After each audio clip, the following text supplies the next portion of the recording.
For it to start.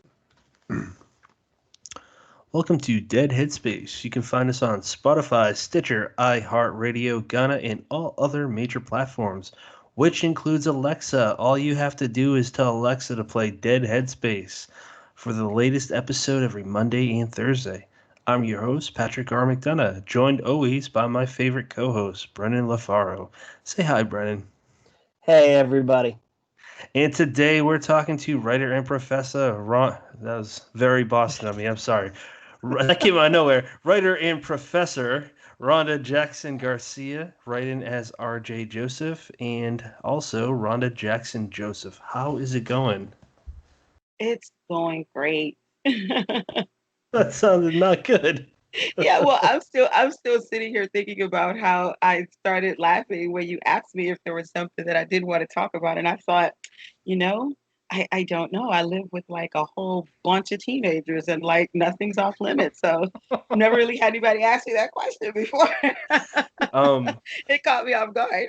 yeah, well, you know what? I should probably message people about that ahead of time, uh, because you just never know. And as the guy that produces this show and is one of the hosts, I want people to be comfortable. Um, Well, sure. I so appreciate the effort. yeah, so I actually was going to talk about you got a lot of kids, so wait, that's way Yeah, down the line though. yeah. Before that, I did want to cover something. It's a mouthful saying R.J. Joseph and Rhonda Jackson Joseph. Like you say that enough times in a row, I'm gonna get tongue tied. So why the two names? Well, because I'm old. And when I first started writing and publishing widely, I actually was first published in romance.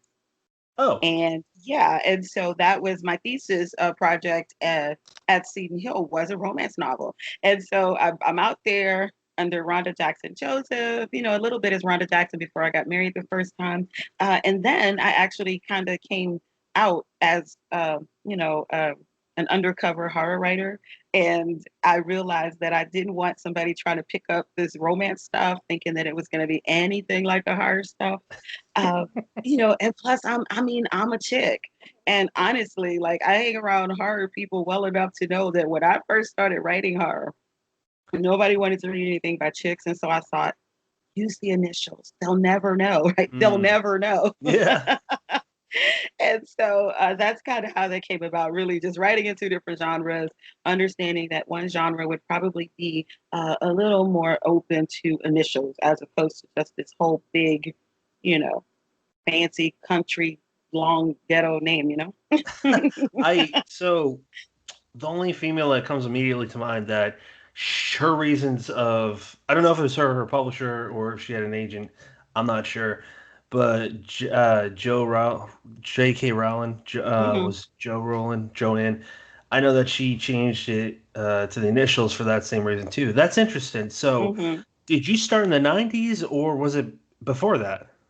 Oh my gosh. Okay, so technically I started in romance late 80s. Like I made my first romance sale when I was about 17. This romance confession, my ex. Um, and Hmm. so I didn't publish my first horror story though until maybe uh, early 90s ish. But I spent a lot of years kind of not necessarily pretending that I wasn't a horror writer, but not understanding how I could actually embrace that whole thing. That's interesting, Brennan. I got so many questions about that, but I can feel you have some too, Yeah, so no, I'll I shut want up. to follow up on a couple of things like that. I mean, I know we've talked about countless times on the show, despite the fact that we neither one of us was necessarily into horror in the early '90s because we were, like seven. Um, Uh-huh. we it seems like such a desolate landscape, so I can totally understand your, hesitance to embrace the horror scene in when it wasn't really blossoming, I guess, when it wasn't super lively. I'm actually more curious about the initials, the way one reason you decided to use them was because women horror writers don't sell as easily, so the initials kind of gives that almost impression of, look at the story, look at the cover, look at the synopsis, don't look at, this is John, this is Mike, or whatever. Is Right. that something that you could have cared less about, or did that make you mad that you kind of had to go through that line? Oh, it infuriated me. I mean, for lots of reasons. Like, first of all, I'm black. I don't know, because y'all can see me. Like, I'm black. For all audio And listeners, Rhonda is a black woman. yes, I am a black woman, and so that in itself presented all these challenges. Because I am quite a bit older than you guys, and so I started reading horror. Well, I started reading horror way too early. But so I read Stephen King. I mean, I was first introduced Stephen King, Peter Straub, Dean Koontz, then John Saul. I mean, it's so I'm just devouring all this stuff, but I'm not seeing anybody writing her that's a woman. Octavia Butler's works weren't widely advertised. I mean, again, a kid of the 70s and the 80s, like the internet wasn't anything like it is. I mean, it's barely in its infancy. So I didn't see anybody who was doing these things like me. They didn't have women's names. They didn't have black names. They didn't have black faces. And so I was so infuriated. And so I just kind of wrote. I devoured the horror anyway because you take what you can get, and some of this stuff is really good. Um, it took me years of reading. I won't call the author out. It's not Stephen King though. But one of those writers, I realized as I got older that they just kind of kept writing the same book over and over again, and yet I devoured every one. Um, so some of this stuff was really, really good. I learned so much from it. I thoroughly enjoyed it. As a lifelong horror fan, it was good to have something. But I realized that if I was going to really write and really publish that way, then I was going to have to try to figure out a way around some of those obstacles that were just there. Like, Hmm. like why they, for whatever reason. I mean, well, we know some of the reasons, but like any obstacles, had to try to figure out how to get around them. So it was quite infuriating, but that's exactly what I was going for, Brennan, was the whole, before you judge this, just read the story. Like, read the story first, and then think about it. If you just have to know who wrote it, okay, fine, think about that then. But I did want the first introduction to be the story instead of who is this person that did this. Now, with the horror scene the way it looks now, where, I mean, some of my absolute favorite writers are, I think if I had to make a top 10 list of my absolute favorite indie horror writers right now, I'm probably going like at least 60-40 women. There's just some really, really talented people out there. So Hmm. I wonder, if you were getting started now, would you make the same decision? Would it even cross your mind? Well, if I were getting started now, there's a lot of stuff that has happened. Like, first of all, you can't really hide the way that we could back then. People find you. They will find pictures of you. I remember that this erotica writer, Zane, she hid her identity for years. Like, nobody knew who she was, where she came from, anything like that. And then all of a sudden she pops up and she looks like this suburban housewife soccer mom person. Well, we used to be able to do that in the 90s or so. But now I don't think I would even think about it, because even now, like, we are, I actually link the names all together now because you're gonna find me anyway. So, but even if it weren't for that, I do think that the genre has embraced women uh, better as a whole. And so I probably wouldn't. Oh, except for the other genre thing. Had I been published in horror first, I guess I could see this might have been reversed a little bit. I would have had to come up with a different pen name for romance, but other than that, I probably wouldn't have thought about it as much now. In the That's a same. Oh, sorry, Brandon. Go ahead. no, that's okay. I'll throw it to you in a second, but I just was going to say that's a really good point about the whole social media aspect of it. I didn't consider that, but you're right. There is, you've got to put up some sort of like avatar, some sort of profile picture. You're not hiding unless you pull something off of Google, and then you're probably going to get found out anyway. Patrick, Exactly. throw it to you, dude. Yeah, reverse picture search.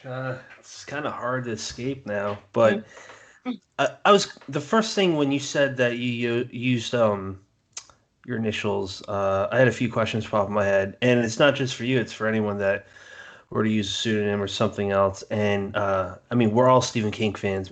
I think it's fair to say most horror fans are. Hmm.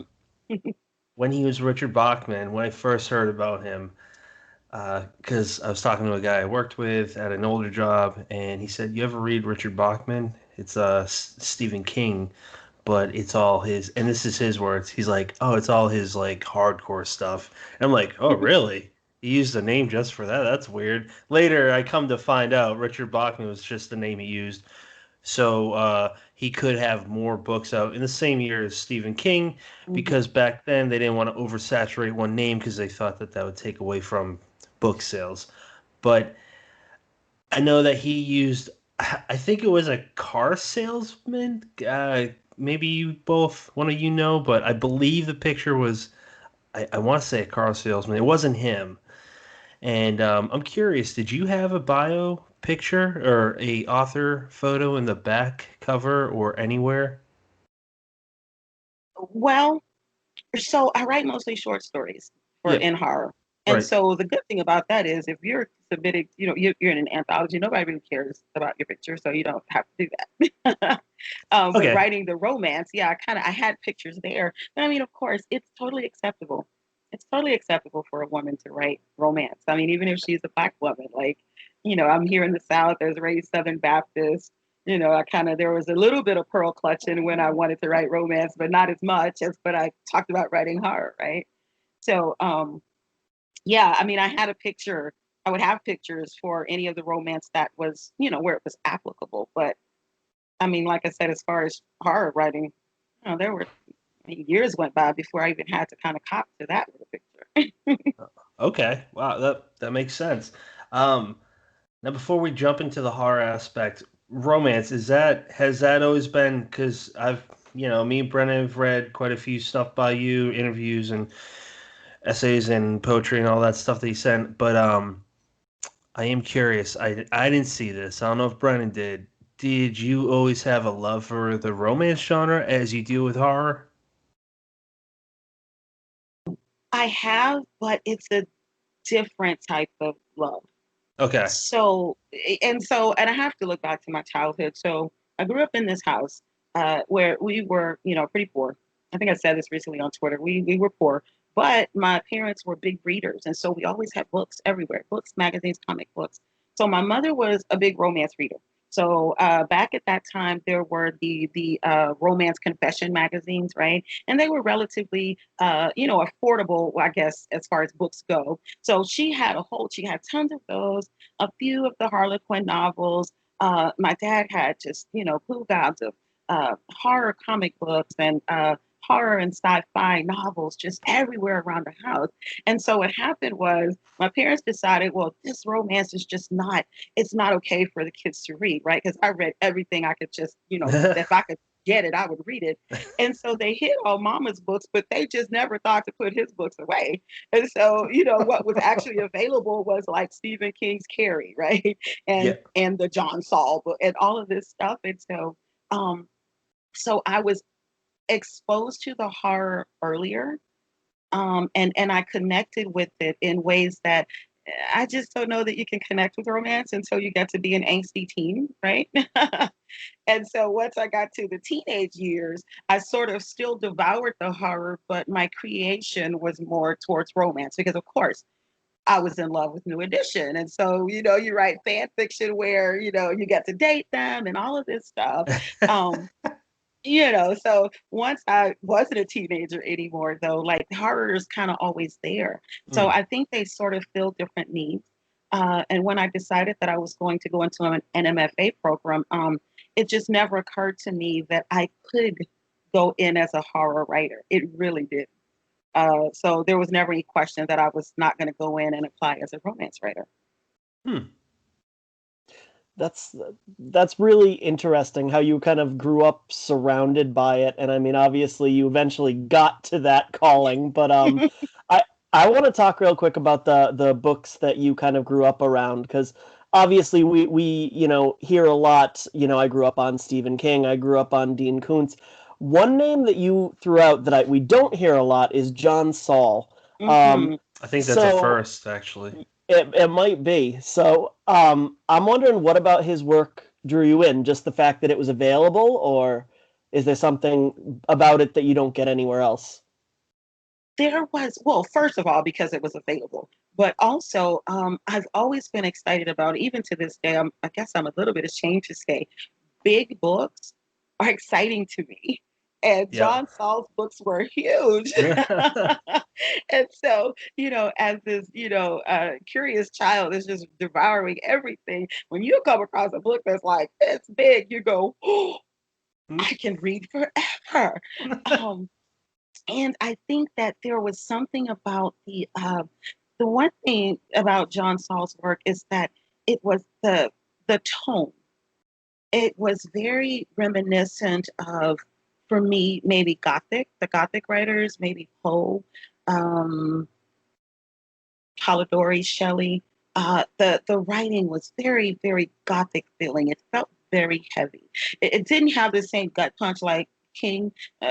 King's writing is that kind of stuff where you kind of go, oh, oh, oh, right? It's like, oh no, things just constantly get worse. But Saul's writing it was a little bit more lyrical, a little more slow burning kind of, that kind of thing that I don't know if all horror writers care for that, especially not nowadays, right? And so I wonder if there just hasn't been a lot of exposure to that. And I have no idea. I haven't seen anything new from John Saul. I probably should, I don't know what that circumstance is, right? I just checked. 2009 was his last, Okay. and just real quick, I'm looking at his novels, the first edition novels of his first four books. Sorry, first, let's call it 8 books. Those are cool titles. I had to say Yeah, that. yeah. They are so cool. Yeah, they Especially are. Suffer the Children. When you guys get a Yes. chance, check that cover out. Yeah, I have a few of them here, like still, uh, because, again, I've always been drawn to just horror in general, but there's something about those Gothic writers, like, I mean, those classics, that Poe, that Henry James, I would just eat that stuff up. As soon as you dropped that name, I kind of latched onto it. I had a secondhand bookstore near me go out of business a couple years ago and sell all their stuff for like, I think like three for $1, four for $1, and I picked up something like 15 or 20 of his books, and Yeah. for like the low price of like $6. Oh Um, my goodness. and um, I'm always looking for anybody who's read his stuff to tell me which one of those I should try next. So I've read the Manhattan Hunt Club, and I've read one, I think it was called House of Reckoning. And when you brought up the whole Gothic style, that one, I don't think I really thought about it when I was reading it, but it's totally there. Mhm. Um, Surprisingly, the novel House of Reckoning is about a house, and it has that kind of like creepy, uh, again, slow burn, house is a character type feeling, like you'd get in kind of um, an older novel where stuff is not just bouncing off the walls and blood is not pouring out of the ceiling or out of the elevator or whatever. Um, so which titles of his would you recommend to somebody who's not familiar with his work? I would say Suffer the Children, and House of Reckoning. Um, those are ones that they stand out more than any of the other ones. Um, because you're going to get a good read, I think, with any of them, just because of the style.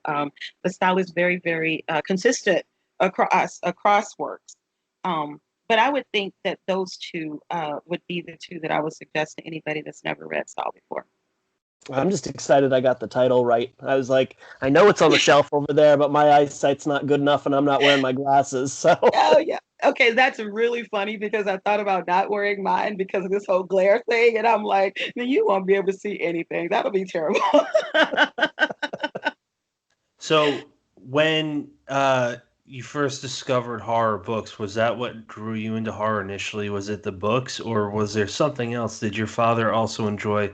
Um, I am not going to be a jerk and assume what decade it is. I think you said 70s. Mhm. Okay. I just contradicted myself in the same breath. Oh goodness, you need a better co-host there, Brennan. So You'll do in a what, pinch, man. what was there a TV show or maybe a movie or bunch of movies that your dad was really into that was horror related, or did he like the Twilight Zone? Because for me as a young kid, my father and my godfather really liked the Twilight Zone, which is what I got into it as a young kid. Of course, there's all reruns, but I'm curious if there were reruns by the time you were a kid. But I'm curious if your dad liked any of that stuff too. Oh yeah, at our house we watched those reruns of the Twilight Zone. Yes, yeah, Hmm. the black and white that was before I was born. Yeah. And like the Outer Limits, all the Godzilla movies. Mm, Mostly those classic creature features though are the mm. ones that he watched a lot at home. I mean the creature from the Black Lagoon, the beast from the 20,000 leagues, or A bunch of the those 50 ones. yeah, a bunch of the ones from the 50s, all the Universal monsters. Mm. Um, but the thing is, he liked to watch those kinds of movies, but his patience was very, very short. He wasn't the best person.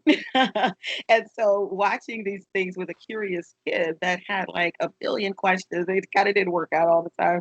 So Oh no. I had to kind of develop my own viewing Mm. preferences when I could do that, because my sister and brother there, I have a younger sister, younger brother, they weren't always into horror. So I couldn't always talk them into, hey, let's watch this thing, right? So I ended up reading a lot more. And once I got, I guess maybe, so then we're talking about the 80s, I kind of started developing my own preferences. And I found that I actually like to watch all kinds of horror movies. Like I just do. I love a good creature feature, but give me some demonic possession any day. Yeah. I'm an equal opportunity horror viewer. Hmm. How about modern horror films? Is there any or a few that really grab your attention more than any others? Oh, for sure. So modern. Uh, Just I'm a huge Jordan 21st Peele century. fan. Yeah, I'm a huge Jordan Peele fan. Hmm. Of course. So Get Out, Us. I mean, that I was very I was very intrigued when I first read that he was going to, do a horror movie, because I was like, okay, wait, is this Yeah. going to be like horror, or is this going to be like comedy horror? Because I was a huge fan of Key and Peele, Hmm. and I mean, he is just funny as all get out. So I was very, very pleasantly surprised that the horror was an actual horror movie. um, and so, of course, I'm a huge Jordan Peele fan. Hereditary was genius. uh, A Quiet Place, The Witch. Uh, I think even more recently, I like that iteration of Gretel and Hansel. I saw That it in was, theaters when it yeah, came that out. was really good. I really liked Ma, um, with Octavia Spencer. Um, so yeah, and of course anything that is tied to the Haunting of Hill House, like I'm just gonna go all in on like every iteration, here in this century, uh, because they were all just fabulous. And so Wha- yeah, those are probably my favorites. Okay, those are good choices. I like Jordan Peele ever since I was younger because of Mad TV. He cracks me up. So when he was gonna direct horror, before he read an interview where he said that was my first love, it just so happened and I got into comedy first. I just was like, huh, this is okay. Let's see where this goes. And it's Right. kind of I don't know if you've seen Ozark, but I'm noticing some comedians that take on serious roles, and for me, I'm like, this works, and I love it. Like the show Ozark with Jason Bateman. Before that show, I've only seen him in funny, like in comedies, and he just nails it. Um, but same for the guy that's in Breaking Bad, Bryan Cranston. Hmm. I just remember him as Hal, the goofy father from Malcolm in the Middle. Not Right, a not right. a not a cook for making what crystal meth. Um, a movie that I'm really excited for that got postponed due to the pandemic. Right. the remake of Candyman, by Mm-hmm. I hope I'm not mispronouncing her name, the director Nia DaCosta. Mm-hmm. Um, Mm-hmm. the fact that they're using Tony Todd again, that's like, why aren't they doing that for the other slashers? Like Freddy Krueger is Robert Englund. Like what? He's still alive. He's still alive and Yes. kicking. Oh my gosh. Yes. There is this. There's always so many things that I want to write about, right? Like from a Yeah. nonfiction or academic standpoint. But ageism is one of those things that I just terribly hate. And honestly, I think that that's really what this boils down to, Hmm. is that they're not as young and spry and fresh faced as they were when the first iterations came back. But I was immensely excited to see Jamie Lee Curtis in that last Yes. Halloween Yes. because I thought, okay, first of all, she is still super badass. Anyway, number one. Number Yeah. two, who else is going to be Laurie Strong? Nobody else can play her except her, right? It would Um, ruin it. it would ruin it. So I would like to see these other slashers be able to take on their own roles again.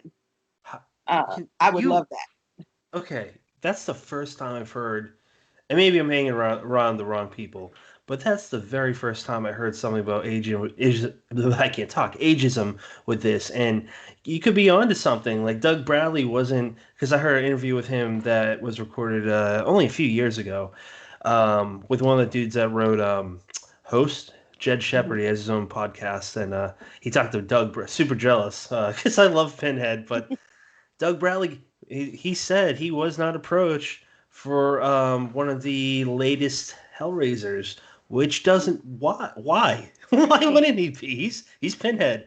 Um, Wow. the new Halloween, what's his name? Nick something. The shape, the original shape was Michael Mhm. Myers. Makes sense. He's still alive, and he's not an old, decrepit, elderly person. Right. Um, I think if they're older, it's gonna make it look creepier, and you get a new old character, and I think Sure. fans like us would love that. Sure. Now, I gotta ask because you're Hey, obviously into. real Go quick ahead. before you move on, I was just going to say, on the subject of ageism in Hollywood, I mean, I wouldn't necessarily say it's fixed or better or anything like that, but I kind of wonder, because the biggest movies in the world for the last decade have been the Marvel superhero movies. Hmm. And, up to this point, you put a hero on the screen and you've got to have like an absolutely jacked 20 something. But I mean, Robert Downey Jr. was the face of that franchise at 50 Hmm. plus years old, and even Hmm. Mark Ruffalo stepped right into that as an older man. And I wouldn't necessarily say it's linked to saying let's bring back Jamie Lee Curtis. She can still do this. Let's bring back oh my gosh, I'm forgetting the actress's name, but the original Sarah Connor from Hmm. Terminator.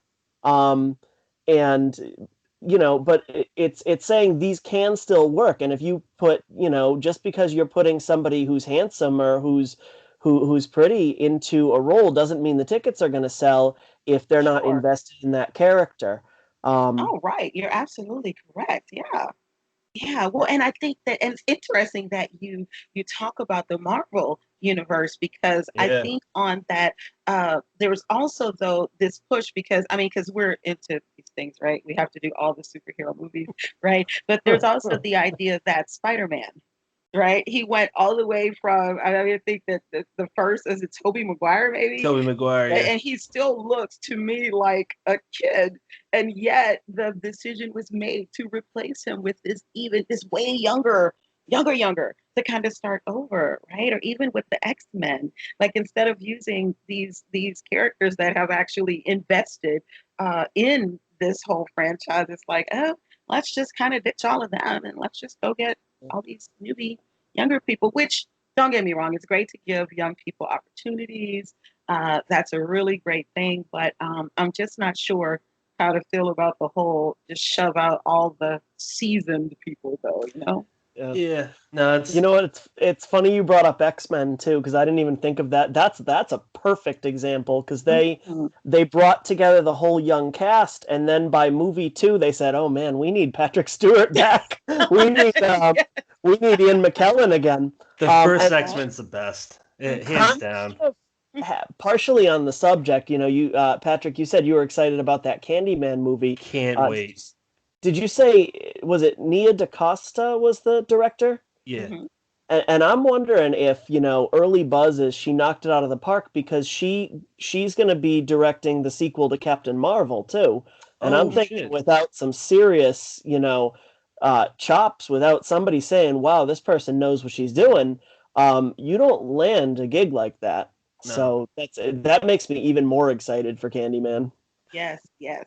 The trailer, for anyone that's interested and hasn't seen it yet, the trailer, it just reinvigorates I've only seen the first original one a few times. I did say that it's in. I did say slashers, and I think I threw Candyman in there, but it's kind of its own thing, like Hellraiser. It is. But I forget where I was going with my point before we jump back to X-Men. I don't know. I don't know what I was going to say about that. But Brennan, do you have anything else before we move on? No, I was wondering because I cut you off from your original move on, and then I cut you off again. So I feel like you have like a place to go, and if that's the case, go ahead and take us. Yeah, I got to be honest. My mind's blank at the moment, so I'm just going to move on to something else that I wanted to talk about earlier. But in the interview you had with Sarah is it Tantlinger? Is that how you? Okay. I always get a little nervous when people have like Gwendolyn Keister Kiss. Like no one knows. We can never have her on at this point. By the way, we butchered her name too badly too many times. She's a lovely person. It's just we don't know how to say her last name. She is sweet. But in that interview with Sarah, you said that you've got you're in a mixed family of 11 with 6 kids. Yeah, well, 6 at home. Okay. So yeah, we are the Brady Bunch on steroids. Nice. Yeah, so I had 4 biological kids, and my husband has 7, and so we got together, and that made 11. Yeah. Yeah. Well, and the craziest thing is, so there are 4 of them who are adults. 3 of them live outside of home, which I mean, adults kind of do sometimes. And so here at home, we have the 21-year-old, which I count him as a grown up, though he's still a grown up. And then we have an 18-year-old. We have a 16-year-old, 2 15-year-olds, 2 14-year-olds, and the last 13-year-old comes, does visitation, every other weekend and things like that. So they're all like the same age group, which my husband and I laugh now. We're like, what were we thinking? I mean, but we've been friends forever. We were friends before we got married, and so we've raised the kids kind of alongside each other anyway. And it was already funny at the time, but it's just hilarious now. They were all in the same house together. That's pretty. How do you have time for this interview? Well, they're big. And so, I mean, and my grandson is here tonight, the 3-year-old. He's the only one nice. that I have to kind of, as long as he doesn't see Abuela, he doesn't try to, I'm kind of out of sight, out of mind, right? But the teenagers, they are pretty self-sufficient. Okay. So our 18-year-old has special needs. She's disabled, and we have the most wonderful. I hate to even call her a caregiver because she's like family at this point, but she comes in to help with her. And so, but the other ones, like if there is a time when I have to do something, like right now I have the door locked, the sign out on the door, recording in progress. Shh. And I mean, they can just, I mean, I fix them. I cook dinner. Go for what you know, kids. I mean, they're big enough that I can do that. Now, when they were younger, this was really hard. But now that they're teenagers, I mean, they don't want to fool with me half the time. The only time they really want to fool with me is if they want money, if they don't readily see food, or if they think I'm doing something super, super, super fun. Yeah. And recording isn't super fun to them, not my stuff, right? I gotcha. All right. Well, that's that's fair. I was thinking of how many kids you have, and I'm like, well, I only got one, but he's just a little baby, so. He's tiny, and he's so super adorable, too. Oh, thanks. He started to walk last week. Oh, of course he did. Yay. I'll send you that after we're done. Yes. What was the other thing? Brennan, take I over. warned him. I said, "There's no going back now. It's super exciting. You want him to walk. You want it to happen. You cheer for it. But man, now he's walking. Now you're Yep, done for. it's over. Sorry. Now he can come find you." Yeah, Yes, well, yes. as long as he doesn't like rip up my books, and I pretty much don't have anything else that matters. Yeah, well, Although if he rips up a nice. book, I can buy a new one and then accidentally buy another one. Oh, You know. sure. Oh, sure. Well, he might actually be one of those kids that just loves books, and ripping one would never occur to him, right? He might revere them, so that would be good. That's the goal. Your daughter, I saw a picture you posted that she graduated last Yes, year from high school, I think. yes, from Yeah, high okay. school. Yeah, 18. Okay, that makes sense. That's exciting. I love it. I always love a parent that is as excited as you, and it makes me happy. And you don't seem tired at all. I feel exhausted, and I know that Brennan is. So whatever you're doing, hats off to you. I Oh, gotta thank get you. that secret. Well, the secret is time. Yeah, I wouldn't have been this fresh faced, I promise you, when mine were the ages of yours at all. In fact, I don't even remember those years. Those were my MFA years. And I was like, Oh, well, I'll just go to school. And, I was in my first marriage. I was a housewife hmm, anyway. So that kind of helps, right? That helps yeah, to take out, different things. So all I did was manage home, manage kids, try to do schoolwork. I don't even remember those years. So now I'm kind of going, I don't, yeah, and when did that one start walking? Yeah, well, they walk now. I don't know. So time is actually the balm here. Um, it helps a lot. The older they get, the more self sufficient they get. But also, there's less guilt when you have to pull away to do your own stuff. Um, right. yeah, even now, sometimes I feel a little bit, tiny bit guilty if it takes me out of the house. But if it just takes me into another room, I think, you know what? They don't need anything. They're big. They're fine. They can feed themselves. They're okay. That definitely makes sense. Brennan, why don't you go, bud? I was just gonna comment, about that whole like lost time issue. My two are 7 and 10, and I originally got hired on as a teacher when when my oldest one, sorry, was 1 year old, and I said I'm gonna Oh, wait to go out and get my graduate degree. I said I'm gonna wait till life calms down a little bit. So uh-huh. then I hit that wall where you kind of have to get it, and I had a 2 year old and a 5 year old, and I said, "Oh, that was stupid." And yeah, I like to remind Patrick every once in a while with his 1 year old boy. I said mine are 7 and 10, and I'm still exhausted, and there's Yes. no end in sight. Yes, well, they're still young, Mhm. and they can't be expected. I mean, they're just now probably they've mastered toileting, right? But that's about it. Like you still can't leave them to do much of anything just totally on their own. So yeah, I'm sorry, be tired for a little bit. Yeah, sleep doesn't happen until they stop wanting to fool with you. So, yeah, that's probably about teenage years or so. My wife graduated with her master's in social work this past December, Mhm. and my like mid-December, my son was born. Uh, a little over a month after that.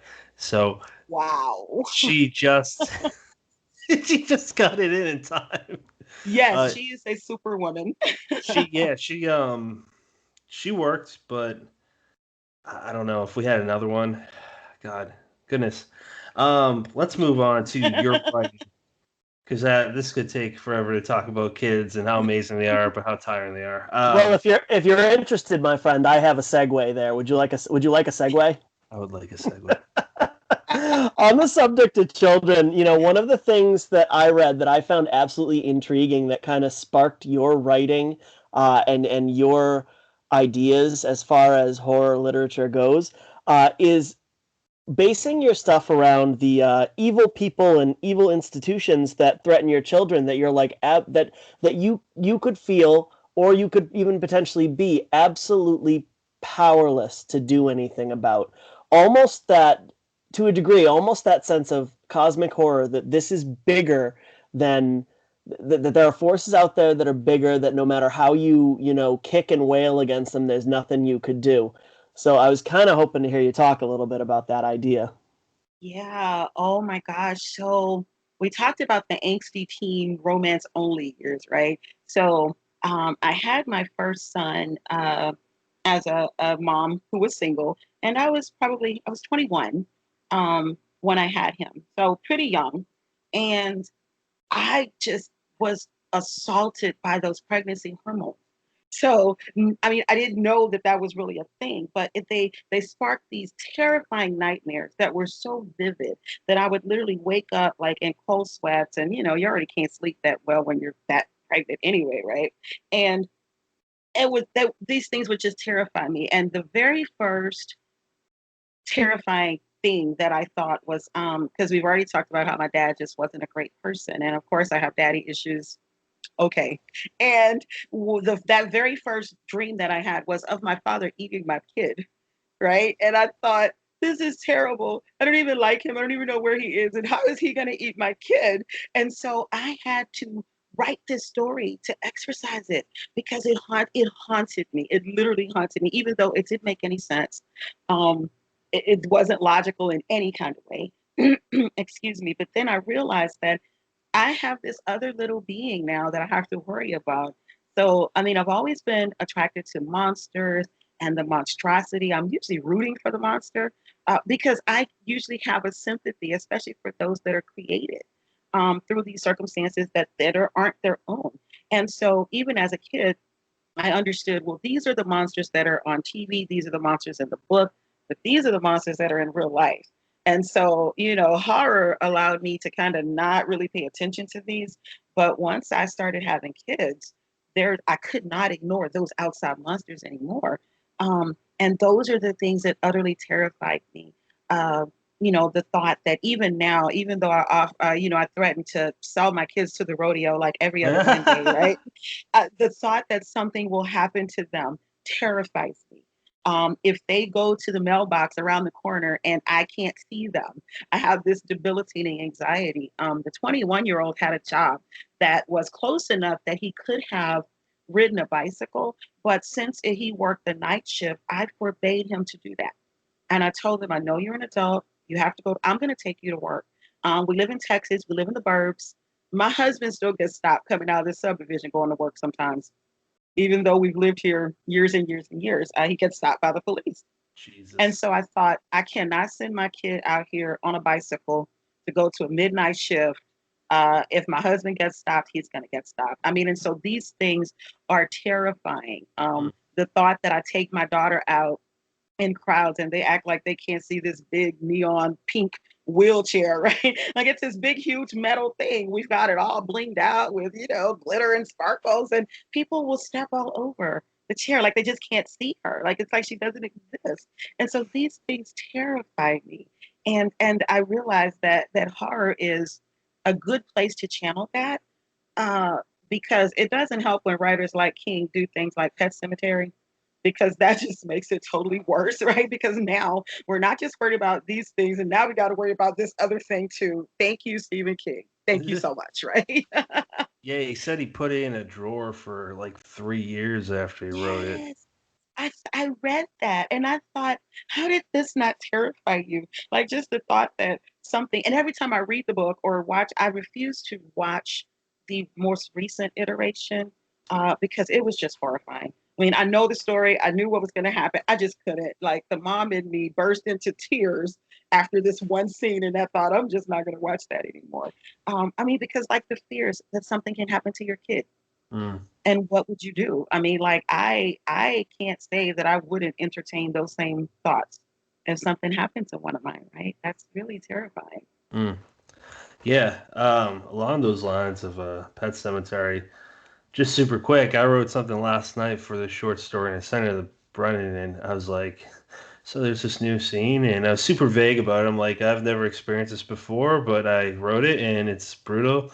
And when he said that I was being very unclear, I said, well, okay, it's about a kid, nothing perverse or whatever. It's horror, man. It's brutal. And I don't know, like writing about kids, bad stuff happening, it just does something to your nerves and your Mhm. guts twist up. And It it really is different when you're a parent. It's so Mhm. strange.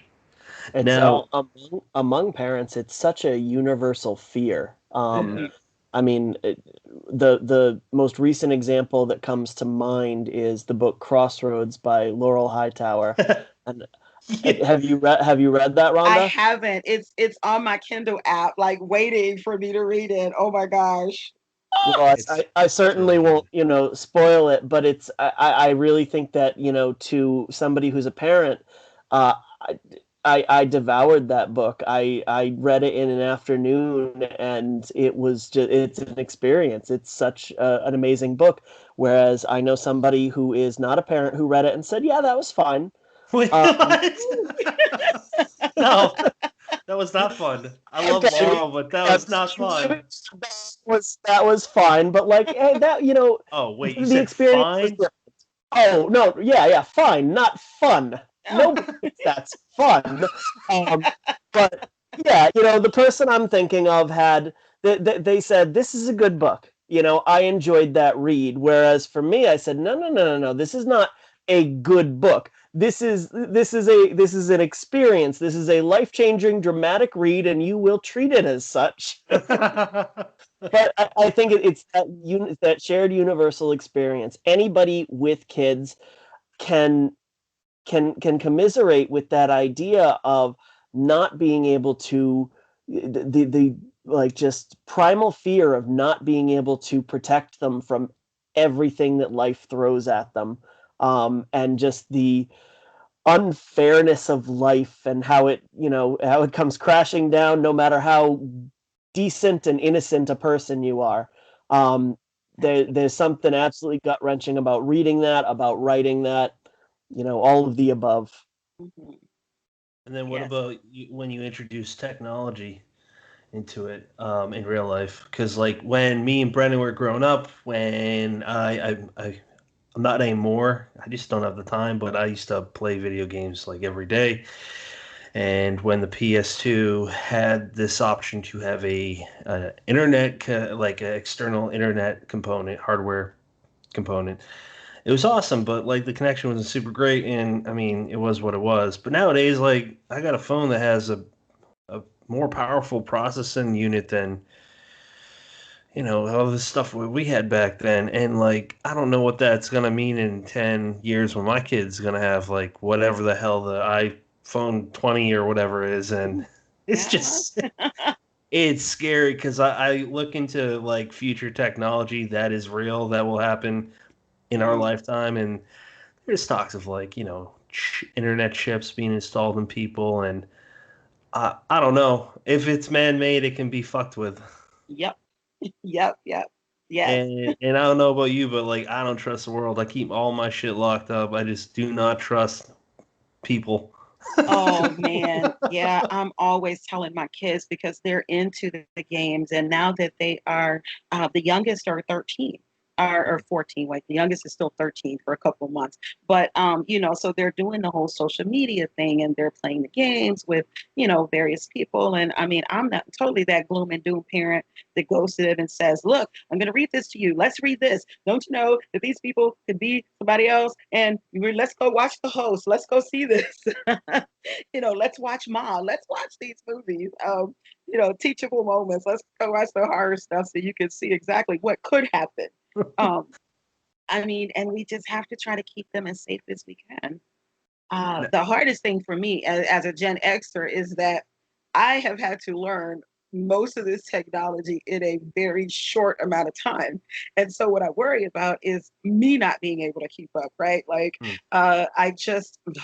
I've only ever seen TikTok videos whenever somebody posts them on Twitter, right? Like I've never actually gone to TikTok, except I don't know why I did it the other day, but I went on, actually made a username, like as if I'm ever going to use it. But I like fell down this TikTok rabbit hole. And my husband and I are sitting there, like, these two middle-aged people. I mean, there's some of them were funny, some of the videos were sad, and some of them were just, what? Why would somebody film this? But when I was telling my two daughters about it, they just kind of looked at each other and fell out and they went, "This is what happened. This is what happens when old people get on TikTok." And I was like, "What do you mean?" And so they're explaining to me, "Well, you were pushing this button and all you had to do was do that to get to that." And I was like, "Really? You don't say."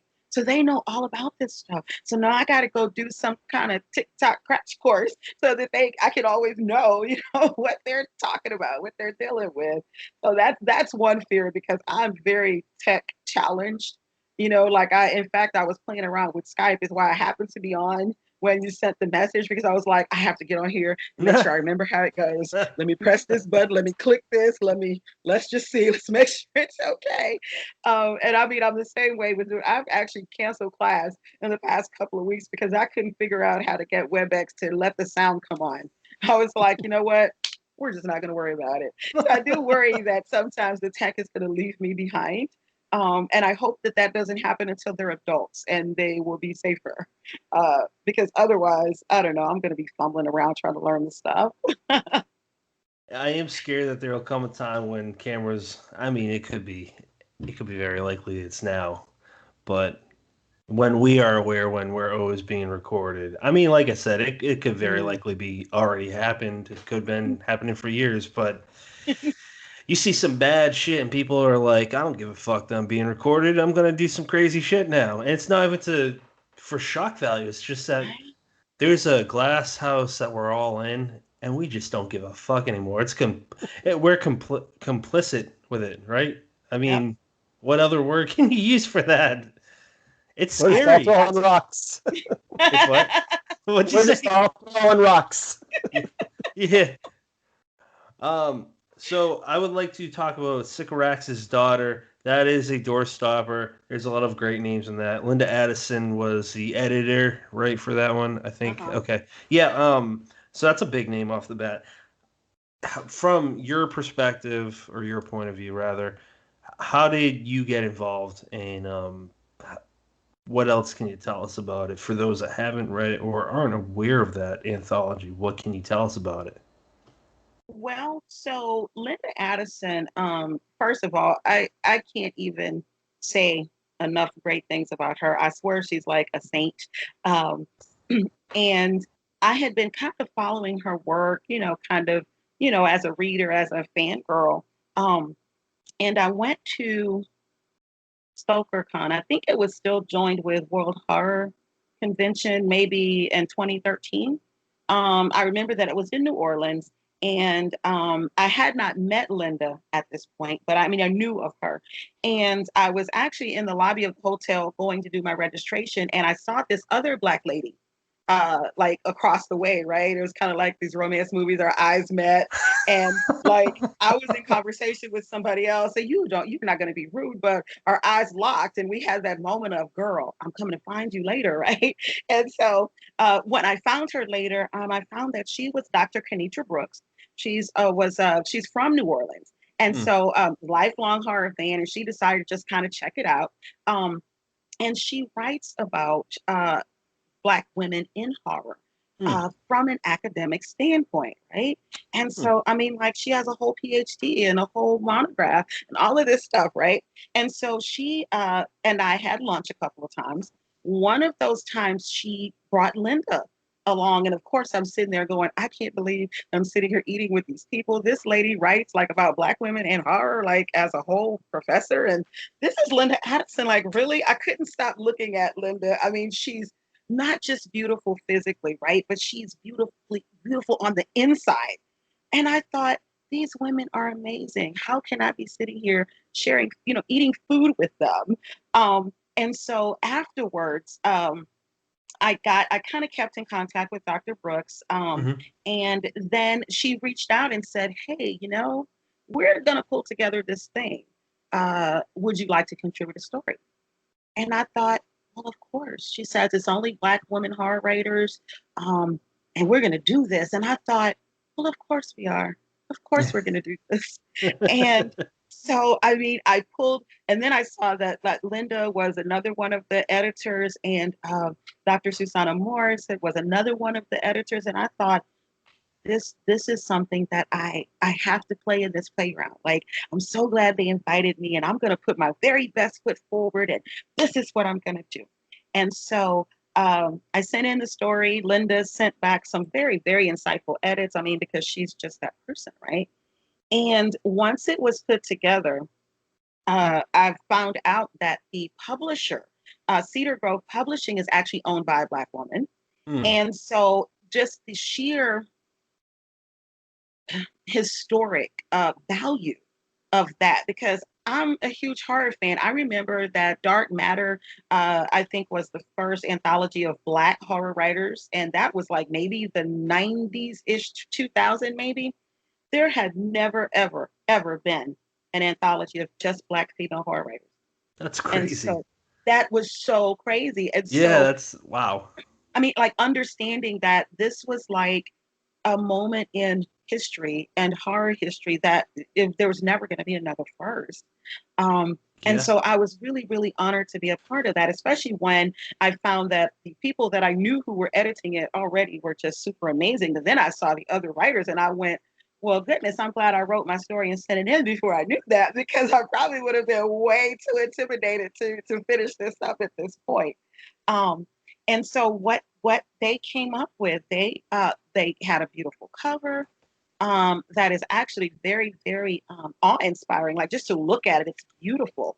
Yeah, Um, that's the original illustration, isn't it? it is, yes, Yeah, it is an it looks original like it. illustration. Yes, it is beautiful. And then to see that the book was so huge, of course, again, in me, the reader in me was like, yes, I have lots and lots to read. And so what came out of that was this collection of stories and short stories and poems by only Black female horror writers. And what was so amazing about the size of this book was because for years, I've not seen. I mean, that's why I was so excited to see Dr. Brooks at the horror convention. I would go to these things and I would never see another Black person. And if I did see another Black person, it usually was the writer Raph James White. And Yeah, yeah. I've never introduced myself to him, but you can't help but see him. He's tall. He stands head and shoulders above most of everybody, And he right? So seems like a really great guy, though. he is. Yeah, I mean, I've kind of met him tangentially, right? Yeah. His writing is utterly horrifying, though. Yeah. I mean, the scariest book I have ever read in my life, before I read his work, I would have said was Pet Cemetery. But his White's book, The Resurrectionist, Okay. that was by far, even to this day, just the worst, most deliciously terrifying thing I've ever read in my whole life. Just it was just one of those kind of things where you go, this is so messed up. But wait, that's even more messed up. And oh wait, you mean it can even get worse? And most of his writing is like that. Yeah. So I'd go to this stuff, and he was the only other Black person I would see, and I just kind of, I mean, I'm used to moving around in those spaces, Hmm. and so it was just exciting to see another Black woman. But when we look at what was published, right? Because of course, at this point, Tanana Review is doing her wonderful things. It's one of my Yeah. favorite writers. But when you look at anthologies, you just didn't see stories from Black women. When that one big publisher, there was a huge kerfuffle. They published all these big names. Was it Leisure? Yeah. Well, Yeah, are they the well, ones that went defunct? Leisure and Dorchester went defunct. Dorchester. Okay. What, Yeah. 10, 5, Yeah. 10 years? So I don't reading know those, how long ago. Yeah. yeah, but even reading those, there's no Black women horror writers. So I mean, the Mm. idea there was that, well, there's no Black women that write horror. And of course you're thinking, but these Black ladies right here managed to find this whole book full though. So where were all of us all this time? Like we've always been here. Right. Um, and I'd now watch a there. movie about that. That would be pretty cool. Like just you Oh and my all them God. ladies writing this horrific shit. That'd be Oh my awesome. gosh. There is this one editor and writer, Sumiko Salson. On Mm. her website, she used to feature like, I remember way back when it was like 30 Black women in horror, right? So now she actually has over 100 Black women in horror listed Nice. on her site. And then she edited another anthology of Black female horror writer stories that I'm really honored to have had a story in. But that it was just very moving that when somebody wants to find these things, when someone wants to find Black female horror writers, they can do that. You just have to want to do it, really. Yeah, you know what's interesting is to kind of go along with that, V Castro, are you familiar with her? Oh yes, I love V. We love she's her. She's a friend she's of the so show. awesome. She's a Pat, friend real of the quick aside, have you ever mentioned V Castro and not had whatever guest we were talking to not say I love her to death? There has see, I'm not saying this to just make her seem more great than she is, No, but but just everybody loves her. yeah, Everybody. Yeah. I can't answer questions with a short answer. That's my flaw, biggest flaw. Yeah, everyone loves her. I bring her up because she made a good point that, at least to me, I can't speak for Brennan, but for at least to me, I never thought of it like this. And she said basically, when you see, a list of authors that work with publishers, and it's just like the same type of race, pretty much all white dudes or whatever. It's like if you're walking in a bar, see, you walk by a bar, you see inside the window, it's just one clientele, and let's just say it's probably all white dudes. Guys that look like me, I mean, I've been told that it's surprising how nice and open-minded I am, so I'll just take that for what it is. Guys that look like me, big, tall, white, bald, bearded dudes, are normally sometimes dicks. And V Oh. was like, if you look in a bar and you see that like one clientele, you're gonna say it's probably not for me. And that's a good point. And at least from my point of view, I'm happy to see change and jump in it when everyone's getting at least it seems like people are starting to get a fair share Mhm. at actual equality, and it excites me. Um, if I just had one type of person on the podcast, how boring would that be? It would be like a band that does the same song over and over again for every album. Now, there is a name that I wanted to throw out there, and I feel like you probably know her. But have you heard of or read Jessica Guess? I have. I have just been introduced to Jessica probably um, on Twitter. Like Twitter Mhm. is where I find all you cool people now. It's where all Same the cool here. kids have always been, right? Yeah, I guess Um, so. and so, but I have her Cirque Berserk on my Kindle app. Mm. Again, that's one of my to be reads, right? Because I buy all these books and I go, first of all, I don't need my husband to know I bought all these books. That's why I put them on the Kindle app. But secondly, I'm looking through the library and I'm going, I haven't read this yet. I haven't read that yet. Oh my gosh, I have all this stuff to read. Um, so I'm just getting to know Jessica. And she is awesome. But I mean, I just Yeah. love the title of her book. Oh, Like it. just the title of it. And it's set in the 80s too, like, and I was really there. So, it'll be like a class reunion. I know I can speak for Brian on this matter. We both love that book. It's good. I've read three slashers this year that came up of books that came out this year. Hers was the first.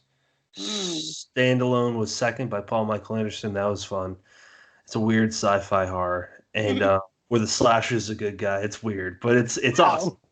Yeah. And the third one was by Hunter Shea called Slash, which was Mm. interesting because it's like a psychological. For those that don't know, it's like a psychological horror of the quote unquote final girl in real life. It's like they have these weird. It's crazy. I don't want to choose the wrong words, but we all love horror. But there is a clear line when it's real horror and there's real victims. Like Sure.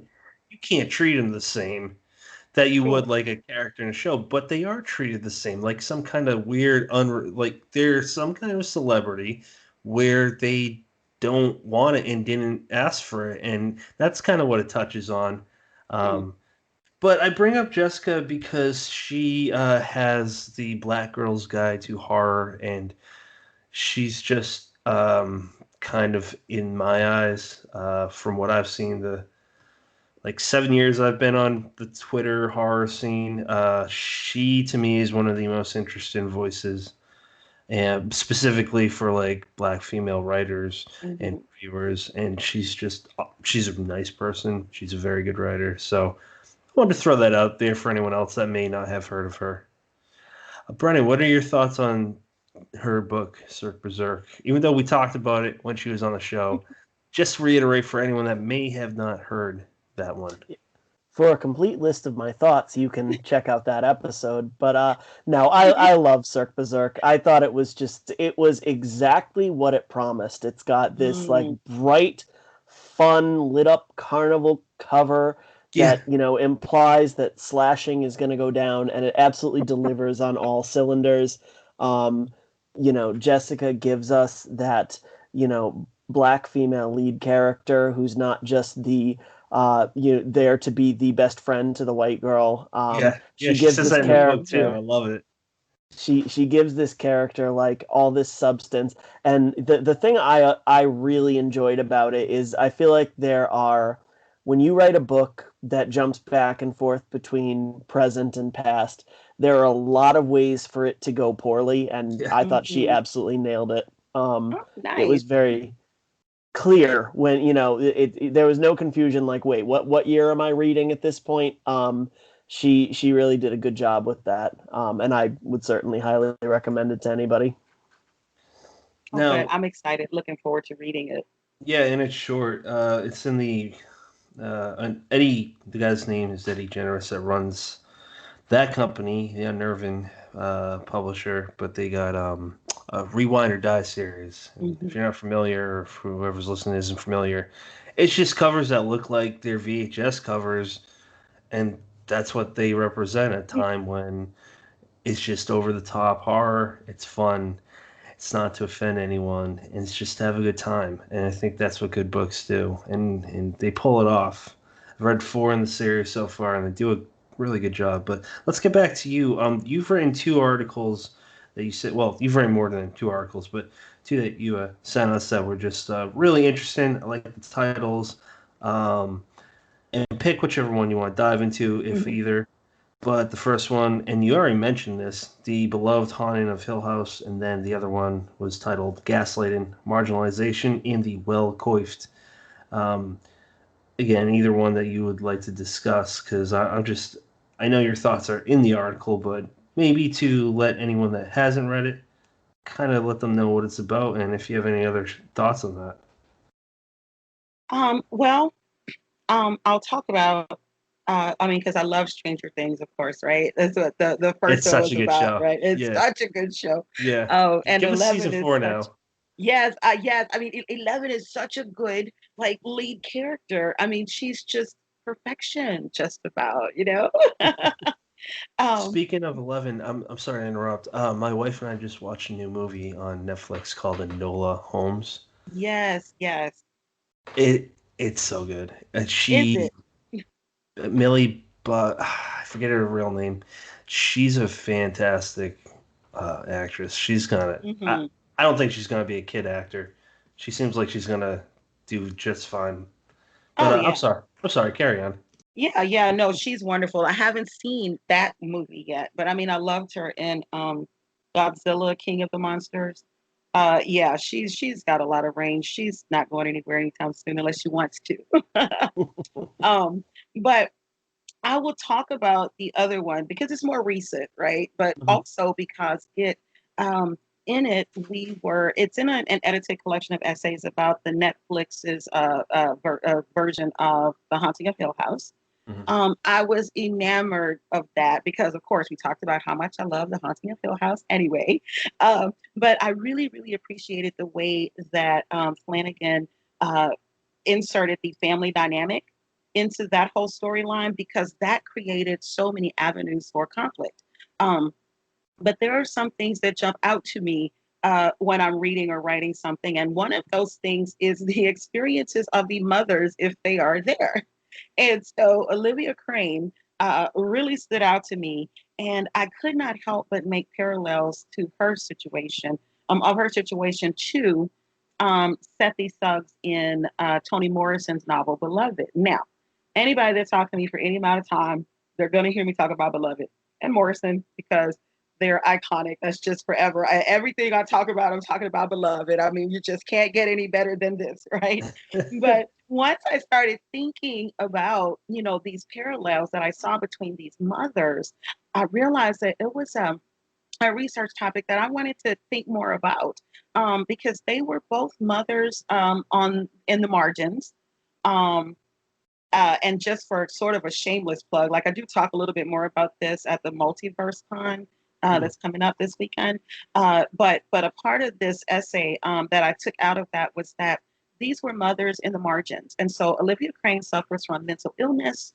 She has a whole bunch of kids. She also has this psychic sensitivity that the house is able to play on. And so I felt like the reason why she was suffering was because she didn't feel she could really go to her husband and say, "Hey, I'm having a real hard time here. This is kicking up my anxiety and it's, triggering my migraines." And even when she did try, he just kind of blew it off because he's used to her being whole and helping to keep their family together. And so I thought about her being on in the margins and being driven to try to kill her children because of like Brennan mentioned before, those outside circumstances that we can't control for our kids. Hmm. And so in that way, she was very similar to Seti Suggs in Beloved, although there is nothing that I can think of that compares to slavery. But thinking about mothers in the margins, Seti Suggs was she was based on this real life character, Margaret Garner. Is who Morrison based this character on. And this is a lady who really did face trial for killing her child Hmm. rather than see her child enslaved. And so Seti Suggs is based on that character. And so she actually did kill her child. And then what is haunting her is the ghost of that child, the guilt of having done that. But she's still this mother that's only did that deed because of the institution of slavery. Because had she not been a slave and had to try to escape herself, she wouldn't have probably felt like that her only the only choice she had was to kill her baby rather than to see her enslaved, right? Right. And so in that way, those both Olivia Crane and Seti Suggs are very similar. And I could see those parallels. I could also see them in some mothers today. Um, it's really hard. Like we laugh and talk a lot about, we talked a lot about parenthood, right? But when you are a parent who maybe suffers from anxiety or depression, it's really hard to like go to someone and say, "I need help," especially if you're the mom. And I don't have any shame now in saying that I do suffer from generalized anxiety and depression, but I went undiagnosed for years. Hmm. It was one of my daughter's specialists that when I took her in for her regular checkup with her, she looked at me and she said, "How are you doing?" And I was a little stumped. I couldn't answer her. And then I burst into tears. And she said to me, "I need you to go and talk to your PCP about this." She says, "You're not okay, and it's okay to not be okay. This is a lot. You're carrying a lot." And so that said, I know what it's like to be that mom that's on the outside and you don't always know how to ask for help. You don't know, people will ostracize you. And then you add these supernatural elements, right? Thankfully, I've never had those, like haunting me. But both of these women, they had these haunted houses. And so the decline of their houses paralleled their mental declines in both of them. And I found that just immensely interesting, even though if I do find it a little maddening that that haunted house trope, it's kind of trotted out as this whole depiction of defiled femininity, right? It's like, okay, so the haunted house has been penetrated. It fails to protect its inhabitants, just like the mom fails to protect her family. I think it just places a lot of responsibility on the mom person.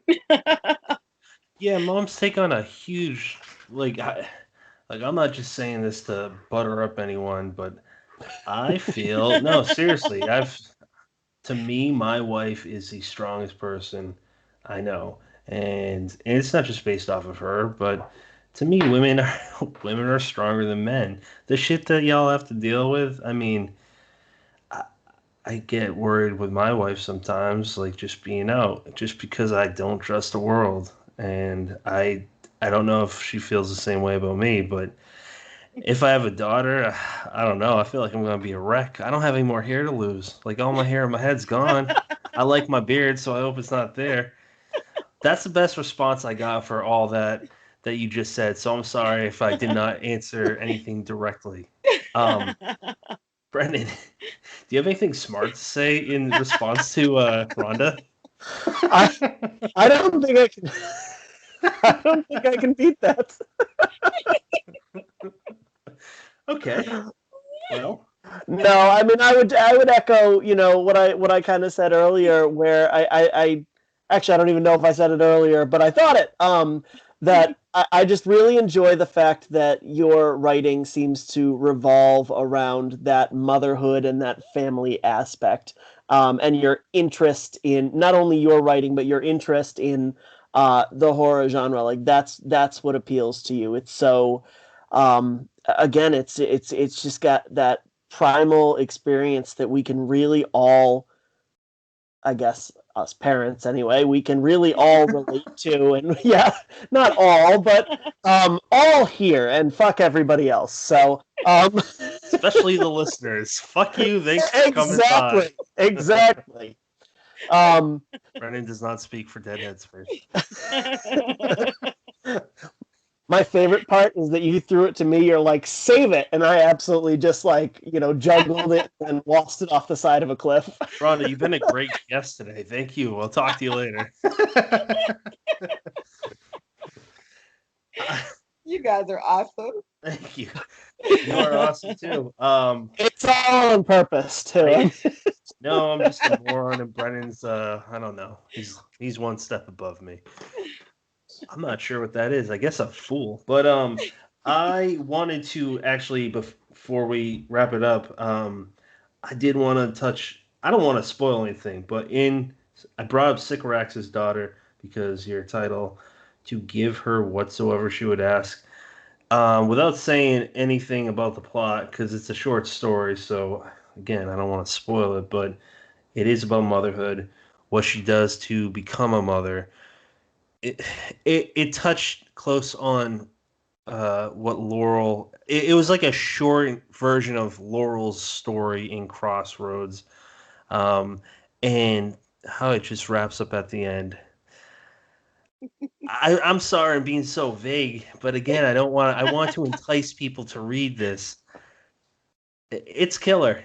I mean, pretty gross. Pretty gross imagery. Yeah, no, but I mean That's as my face. yeah, I mean as a compliment. And back to an earlier point at the very beginning of the show, you were talking about how like when you're an angsty teenager, and it doesn't even matter if you're a girl, if you're a guy too, and you want to write romance, like that's the time to do it. And you'll, for the fan fiction aspect, you'll write about your crush, but with horror. And it's not just being a teen. You just write about when you love someone. You don't typically write a romance. You're like, how can I dismantle your body in the most grotesque manner? And for like us horror fans, I've said this in other episodes, I think. Say we're talking on the phone or having coffee and someone goes by and we're just not listening. Because like the other day I was listening to Brennan's voice messages and it goes through speakerphone and I forget exactly what he said, but we were talking about some books and he mentioned a grotesque graphic part and it was my windows were down and I didn't look to my side at a red light, but because like I didn't want to.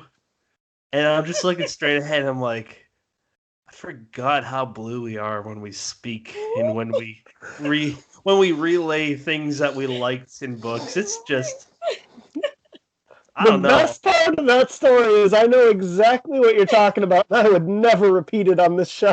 Oh no, I'm not. No, let me be super clear. It was graphic. It wasn't a way I would describe what this person described. I'm not going to throw anyone under the bus, but I'll leave it at that. Wow. Brendan, take over. You're smarter.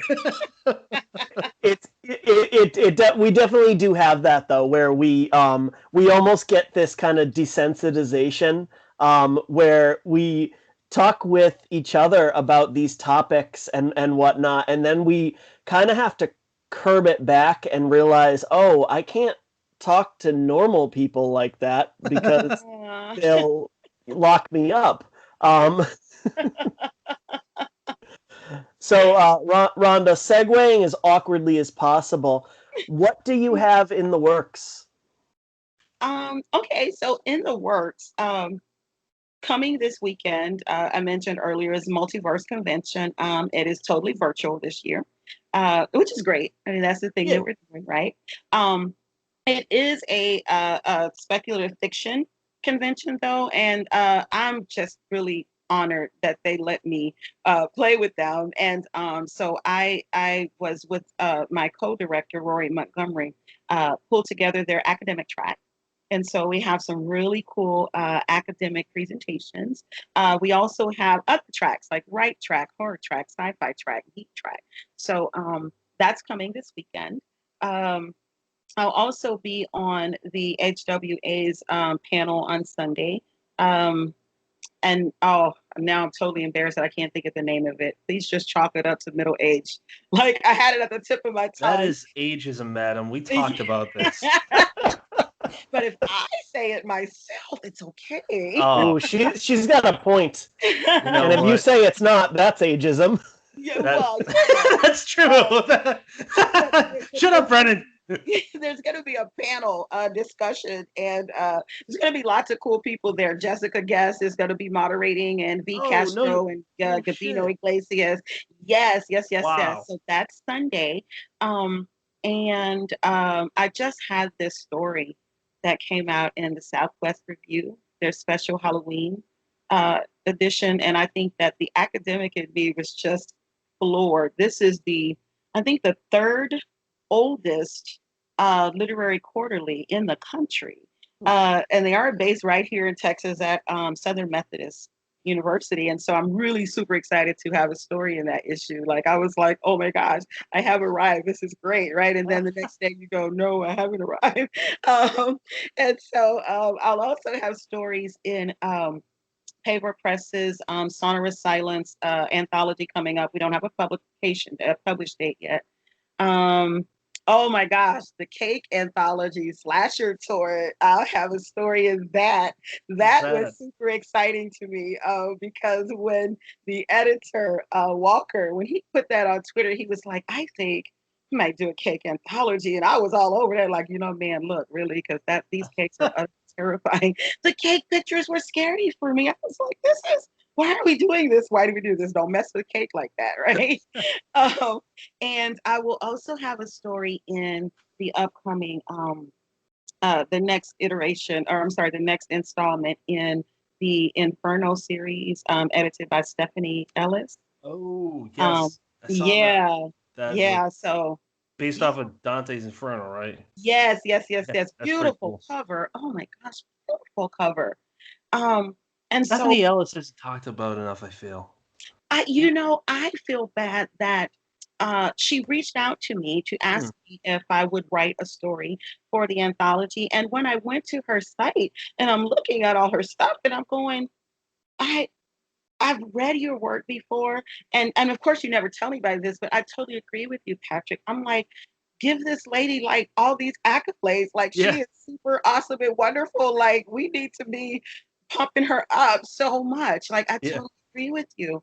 And so I'm really excited about those upcoming things. And of course, not knowing what this future holds, right? But I am tentatively scheduled to do an academic presentation at the Stoker Con in Denver. It's kind of a holdover from the UK one because I just couldn't do that one. I just couldn't make it with this pandemic. So hopefully things will have settled a little bit by the time Denver rolls around, so that we can actually make that happen, because that and Radcliffe Academic Conference is really one of my favorite parts of that, the whole thing. Because awesome. you get to be all academic-y, you can take notes with other people talking about academic stuff, and so. But at any rate, those are the things that I kind of have on the table as far as the writing. Of course, there's grading, and there's the mommying thing. But I mean, I don't think we really want to talk about that stuff. And That's a lot. Brennan, you're a teacher, so yeah, the grading thing that's just the thing that we got to do. So yeah. So much fun. So much fun. So much fun. you mentioned Gabino's gonna be in it too. And let's just put this out there. He's like one of the coolest fucking guys you'll ever talk to. Oh my gosh, listen. Okay, first of all, I started following him on Twitter, right? A couple of years ago or so. And his story collection made it to the Stoker's final ballot, right? Mm-hmm. And I thought, oh my gosh, I have to meet this guy. I found that he was going to be in Grand Rapids, and I thought, cool. He's from Texas too. Like, okay, Austin is not really next door like some people think, but I mean, I could get there if I had to. It's a big state. It's a big state, but we Yeah. think of it as like, I think driving to Austin, I think, okay, road trip in an afternoon. It's not like other people in other states. Like I went to grad school there in Pennsylvania, and people would complain about having to drive from the airport in Pittsburgh like an hour to Greensburg where the college was. And I thought, an hour, that's bothersome. Like, I drive an hour to go find food here. That's just what we do one way, right? And so I say, I'm going to meet him in Grand Rapids. So we're running around, running around. My husband and I have flight issues. We didn't get there on time. It was just this whole mess. So I'm on this panel. And this guy comes up afterwards and it's like, great panel. It's so great to see you. Shakes my hand. And I'm like, okay, thank you, my brother. And blah, blah, blah. As soon as he leaves, I go, oh, that was great. It was Gabino. He Oh. disappeared like a ninja. I never saw him the rest of the con. And I felt so bad because I still had not officially met him. And so then my campus was, I was organizing a pop culture academic conference. And when we started talking about guest speakers, I said, I know who we need to get. We need to ask Gabino. And so I reached out and he accepted. And when I say he came to that conference and blew us all away, he blew us all away with his words, his reading. I mean, he is just so much awesomeness and glitter. I'm just like, really, Yeah. he is so wonderful. And so I'm really, really glad to see, him getting and his work getting the attention that it really, really deserves. Yeah, he's such a nice guy, and he writes some of his articles. Like, I don't know if they're all for Lit Reactor, but some of them are. Like, he drops the F bomb here and there, but it has a point. It has a point, and it's just like the people that get, and I don't know who they are because I don't. I try not getting sucked into that rabbit hole of trollness, and the people that get offended at what he writes. I feel like half of them are just people trying to be jerks. The other half are just people that have thin skin and are offended by really anything. Right. Gabino's just a guy that just wants people to be better at writing, and he will show you how. And it's not gonna. Some might consider it tough love, but I think it's the only way that you'll get better. Sure. Brendan, you got anything else before we ask one of the last questions? No, I guess I would just throw out, we mentioned that Steph Ellis doesn't get enough love. She's got a novel coming out at the end of the month. I think it's called Five Turns of the Wheel. I could be wrong. But yes, I saw that. Yeah. So hey, maybe that will maybe that will get her the attention that she deserves. And then so. Bit with all the stuff about Gabino, I would just say the guy's work ethic is just like unparalleled, and you've got to respect that. Yep. And he's one of the, like, as far as, like, I don't plan to ever stop reviewing books, even when I'm a published author. And he's just, for me, he's a direct influence. He does them well. I don't think he kisses anyone's ass, but he's not mean about it. Right. And his reviews have their own voice, which is really cool because I never thought of reviews like that until someone pointed them out about Gabino. So I'm like, oh, duh, it's writing. Yep. Right. It So, is definitely branded writing. oh yeah, for sure. And he does it to build up his fellow authors, He does it Sure. to support everyone around him. He Got to respect that. advocates for that. It's amazing. What are you reading right now, Rhonda? Right now, I'm reading student essays. I haven't heard that one. So yeah, well, so I have all these books that I have lined up to read, right? And so I can't even name a few. Like, we already know I have Cirque for Cirque on there. I have Hairspray and Switchblades. I have this one by Beverly Lee, the something of Delicate Things, maybe. I have Laurel Hightower's book on my Kindle app. I mean, I have all these books.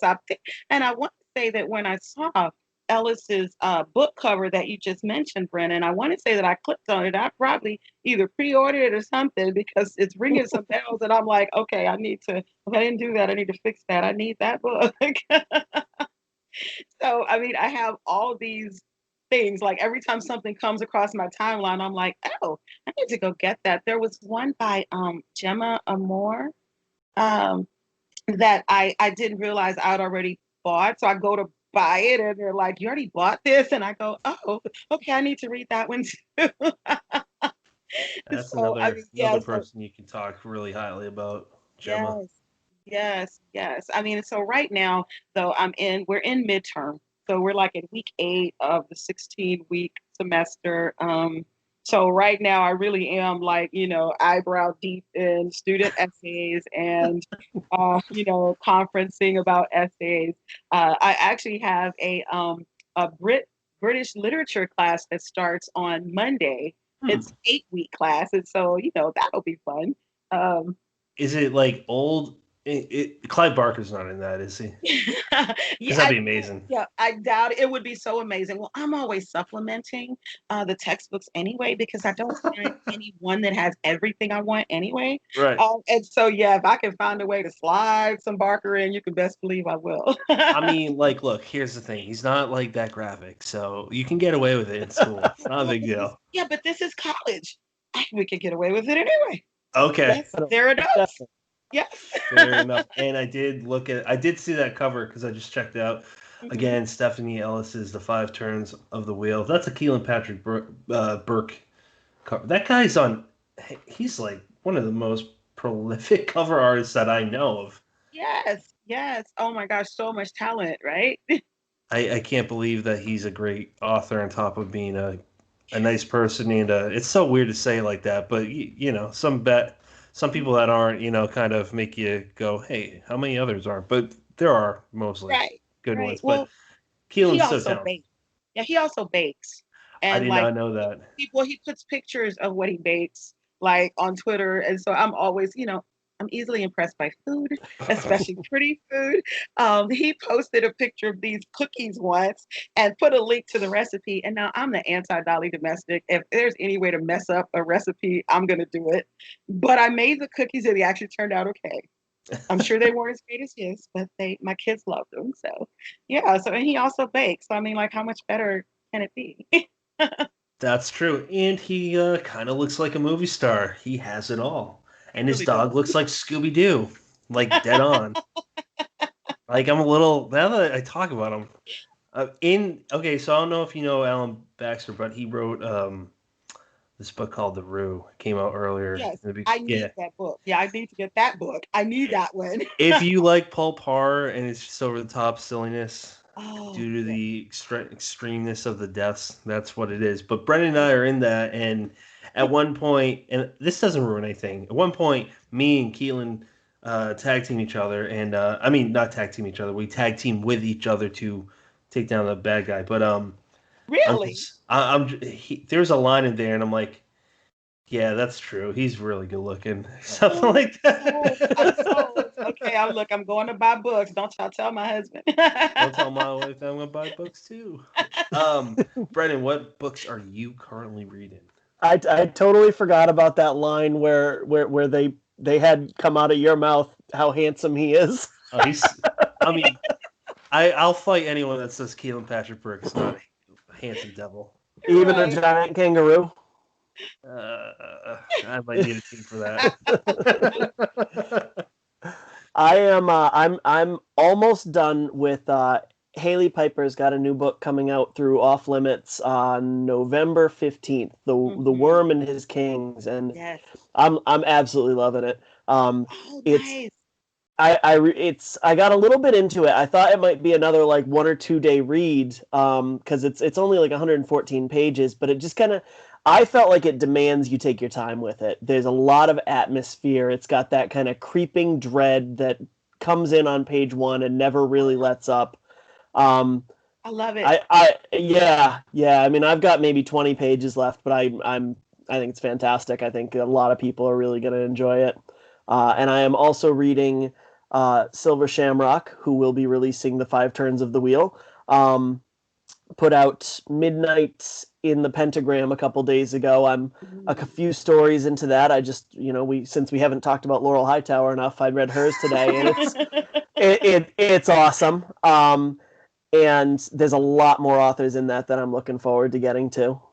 Pat, how about you?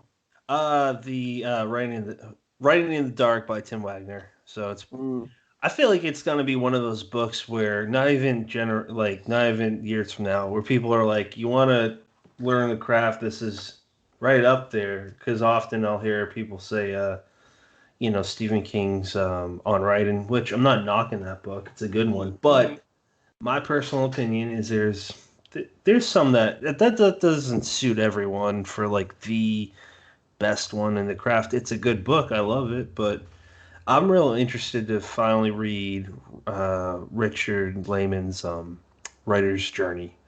I think that's what it is. When that comes out through Crossroad Press, because Brian Keene boosts it up so much, and hey, I'll take his word for it. Right. But Tim Wagner's been doing it for 30 years. The guy knows what he's doing. Yep.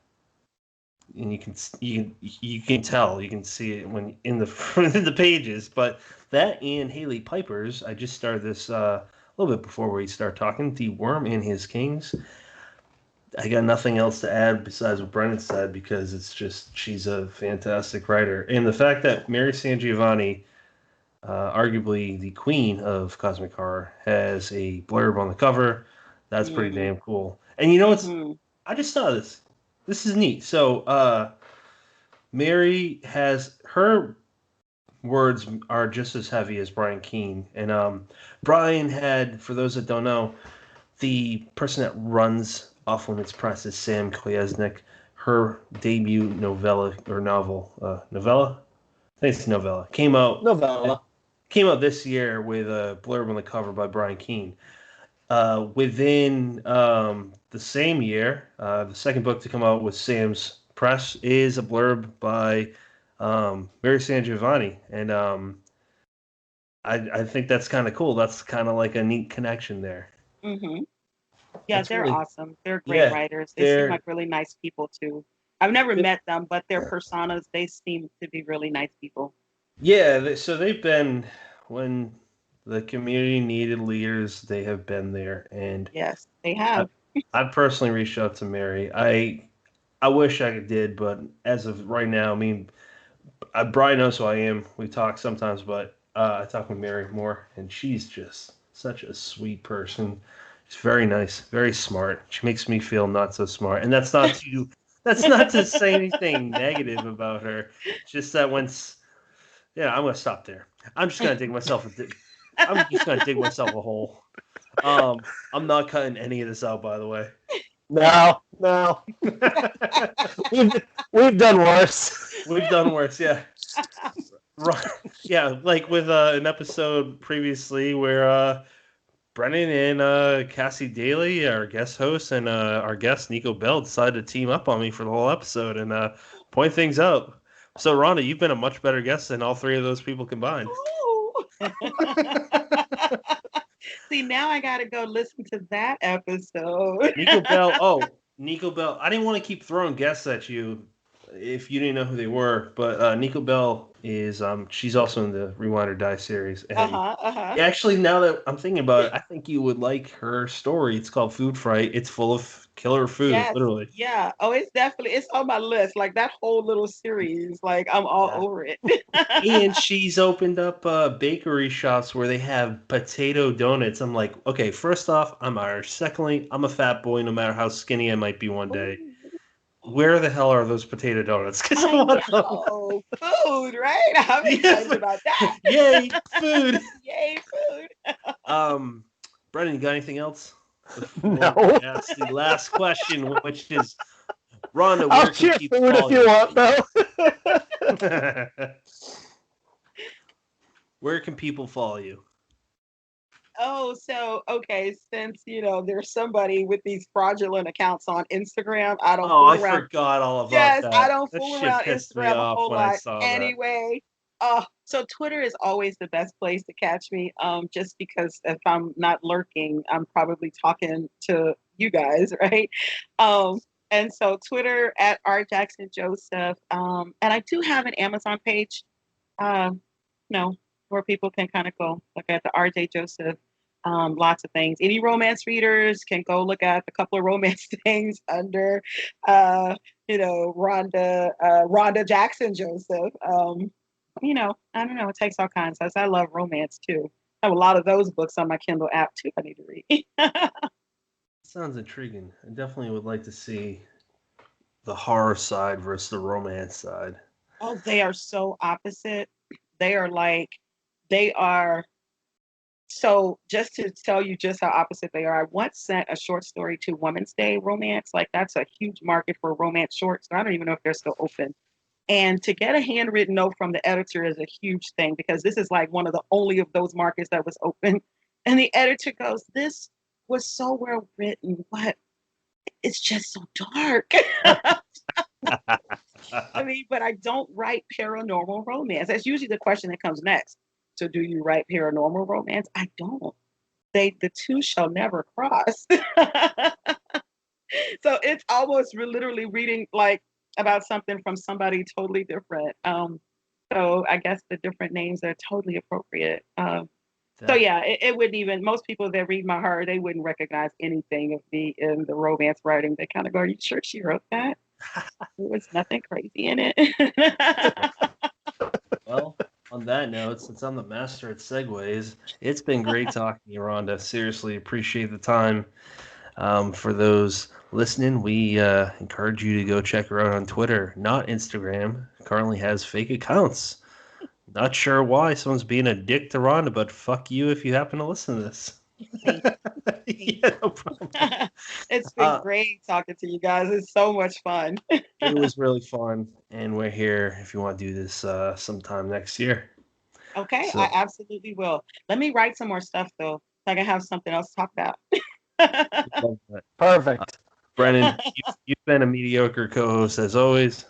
I've been a even less good host as always. Rhonda, you've been a fantastic guest, and for all our listeners, thank you for listening. We hope that you continue through season one. Season one ends mid-December of 2020. Season two starts up in mid-January of 2021. Who will that first guest be? You will find out. Thank you, Rhonda. Thank you.